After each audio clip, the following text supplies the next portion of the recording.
السلام عليكم. في ايه؟ عليكم السلام. في ايه؟ هصور. بس اصبر، اهدى عليا. في ايه؟ في ايه؟ هصور معاك. تصور معايا ليه؟ عشان انا عملت لك ايه؟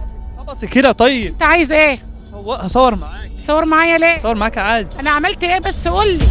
طيب انت بتزقني ليه؟ طيب بس قول لي انا عملت ايه؟ عاوز تاخد مني الحاجه بتاعتي؟ ما عايز اخد حاجه. انت اسالك اسئله في الدين.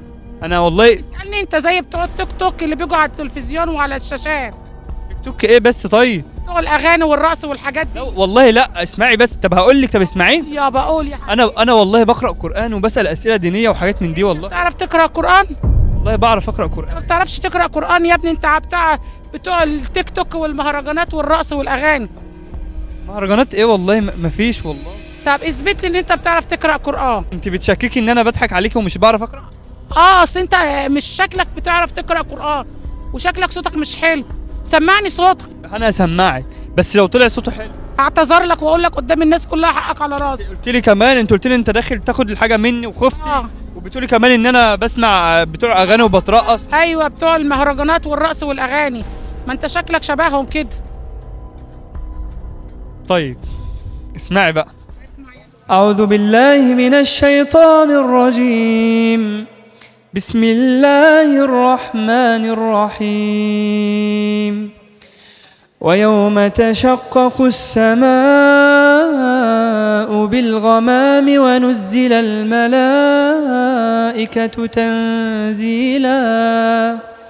الملك يومئذ الحق للرحمن وكان يوما على الكافرين عسيرا.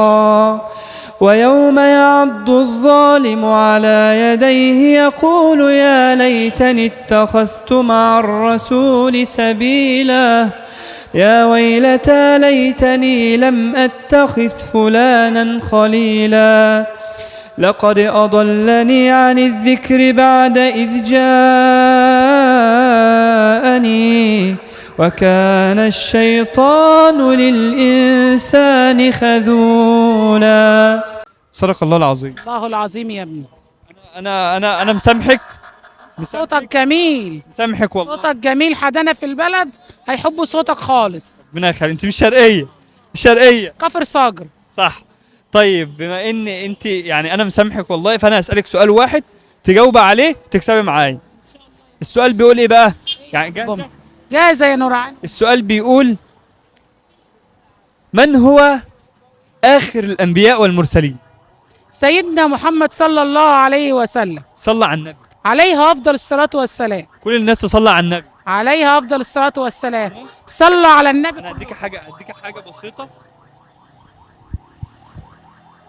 مش عارف. بصي، دي حاجة بسيطة. حاجة بسيطة خالص والله، وأنت زي يوم. أنت على دماغي يا حبيبي.